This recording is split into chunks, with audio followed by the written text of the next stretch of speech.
सन्माननीय हर्षवर्धनजी पाटील साहेब, उपस्थित सर्व शोकाकुल बंधू भगिनींनो,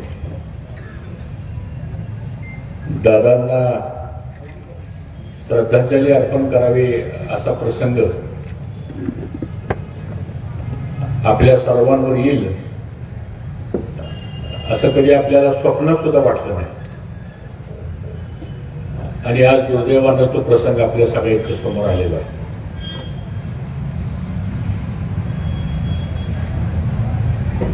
काय बोलावं आणि श्रद्धांजली कशी अर्पण करावी शब्द सुचनात अशा प्रकारची परिस्थिती आहे. कारण तुम्हा सर्वांचं आणि खास करून महाराष्ट्राचं एक धडाडीचं नेतृत्व,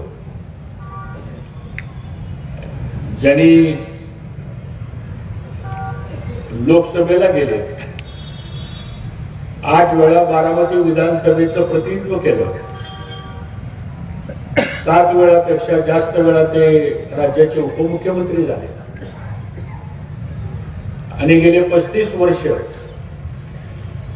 अगदी गावच्या विविध कार्यकारी सेवा सोसायटी पासून राज्याच्या उपमुख्यमंत्री पदापर्यंत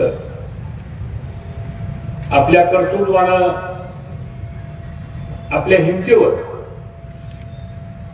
आणि सामान्य माणसांच्या जनतेचा आशीर्वाद घेऊन दादांनी या महाराष्ट्रामध्ये एक आपली आगळी आणि वेगळी अशी ओळख निर्माण केली. आणि असा एक कर्तृत्ववान नेता की जो भविष्यामध्ये कधी होणार नाही, ते दुर्दैवानं आज आपल्याकडून निघून गेलेले आहे. अजूनही विश्वास बसत नाही की दादा आपल्याकडे नाही. आणि म्हणून श्रद्धांजलीच्या कार्यक्रमामध्ये तुमच्या आमच्या सगळ्यांच्याच भावना आहेत. स्पष्ट वक्तेपणा, प्रशासनावरची पकड, अधिकारावरती असणारा वचक आणि एखादं काम सांगायचं म्हणलं तर ते फक्त एकदाच काम सांगायचं, पुन्हा कधी फोन करावा लागत नव्हता. म्हणजे एवढे प्रशासनातला एक गाढा अभ्यास होता. दादाने आम्ही सुद्धा 15 वर्ष मंत्रिमंडळामध्ये बरोबर काम केलं. राजकीय मतभिन्नता होत असते, राजकारण आहे, समाजकारण आहे, पण दादाचं व्यक्तिगत संबंध, कौटुंबिक संबंध आणि घराण्याचे संबंध याच्यामध्ये कधी आपण अंतर पडू दिलं नाही. आणि गेल्या महिन्यापासून दादाचा स्वभाव थोडासा जरा वेगळा झाला होता, भावनिक झाला होता. कुठलीही गोष्ट ते हृदयाला स्पर्श करून बोलत होते आणि अनेकांशी बोलत होते ते. आणि त्यांनी ठरवलं होतं की आता आपण 60-62 वर्षाच्या पुढे गेलोय.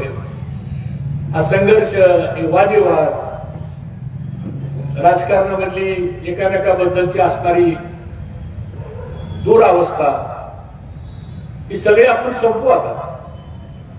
आणि म्हणून पवार साहेबांच्या बाबतीत सुद्धा त्यांना सातत्यानं वाटायचं की जे झालं ते चुकीचं झालं. आणि मग त्यातून गेल्या 1-2 महिन्यामध्ये दादा, आम्ही, मामा अशा बऱ्याच वेळा एकत्र बसलो, चर्चा झाली. आणि शेवटी आपल्याला एकत्र यावं लागेल ही भूमिका सातत्यानं दादा मांडत होते. बऱ्याचशा सभेमध्ये, बऱ्याचशा मुलाखतीमध्ये सुद्धा या गोष्टीचा त्यांनी उल्लेख केला. अगदी घटना 28ला दादांची घडली त्याच्या आदल्या दिवशी मला वाटतं, मामा तुमचा फोन झाला आणि तुमचा फोन ठेवला की मला फोन केला. 20 मिनिटं बोलले आणि पुन्हा 9:30 वाजता कॅबिनेटला जाताना परत एकदा मला फोन आला. म्हणजे मामांना सांगा 28 तारखेला इंदापूरला सभा घेता येईल का, मला वेळ आहे. मी म्हणलं दादा आता आमच्या 2 दिवसाच्या बैठका ठरल्यात आणि मला म्हणजे मी संध्याकाळी बारामतीला मुक्कामला येणार आहे. मी माहिती घेतली एक मंत्रालयाची महत्वाची फाईल होती जी कॅबिनेट समोर आणायची होती आणि ते सेक्रेटरी फाईल घेऊन यायला उशीर झाला म्हणून दादा मुंबईमध्ये देवगिरी बंगल्यावर थांबले, नाहीतर गाडीने निघायचा त्यांचा प्रोग्राम ठरला होता. ते सेक्रेटरी काहीतरी 8:30 वाजता ती फाईल घेऊन आले, सही केली आणि ती फाईल मुख्यमंत्र्यांकडे पाठवली आणि ते म्हणाले की निघू आपण आता 9 वाजता.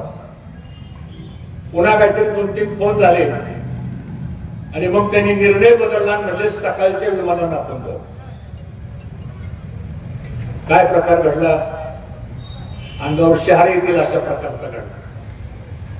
आणि म्हणून आज दादांच्या अनेक आठवणी आहेत, ते सांगण्यासाठी व्यासपीठ आहे असं मला वाटतं.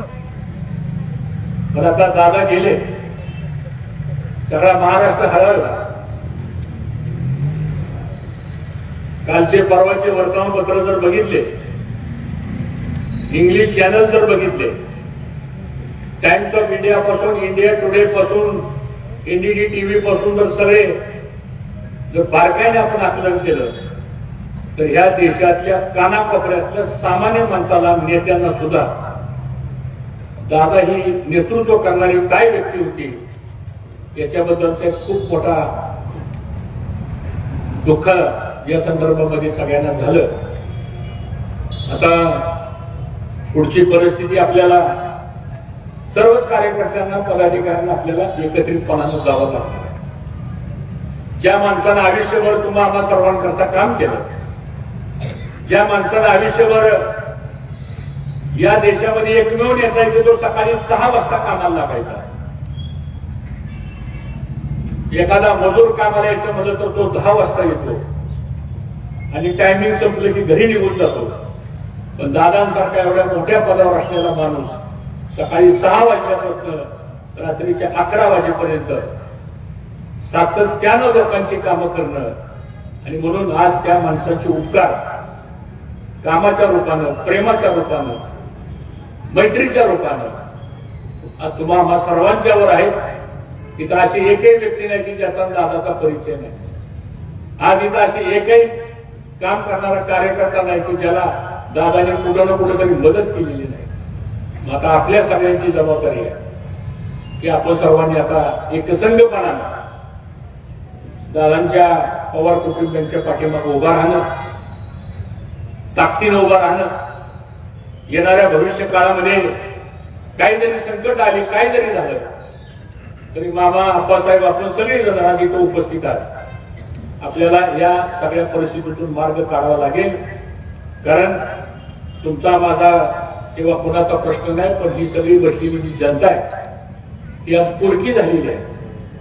यांना कोणाचा आधार राहिलेला नाही. आता प्रत्येकाला वाटतंय की उद्या मला जर काय प्रश्न निर्माण झाला तर मी सांगायचं कोणाला, आणि म्हणून ती पोकळी सगळी भरून येणार नाही, पण काय अंश का होईना ती पोकळी भरून काढण्याचा प्रयत्न आपल्या सगळ्याला करावा लागेल. थोडं संयमानं, शांततेनं, धैर्यानं. एक अभूतपूर्व एक संकट आपल्यावर आलेलं आहे आणि मला असं वाटतं त्या संकटातून आपल्याला पुढे जायचंय. निश्चितपणानं या तालुक्यामध्ये बारामती तालुका असेल, पुणे जिल्हा असेल, पश्चिम महाराष्ट्र असेल, आणि जिथं जिथं राज्यामध्ये आपण काय करू शकतो आपापल्या कुवतीप्रमाणे, कॅपॅसिटीप्रमाणे ते आपल्याला भविष्य काळामध्ये करावं लागेल.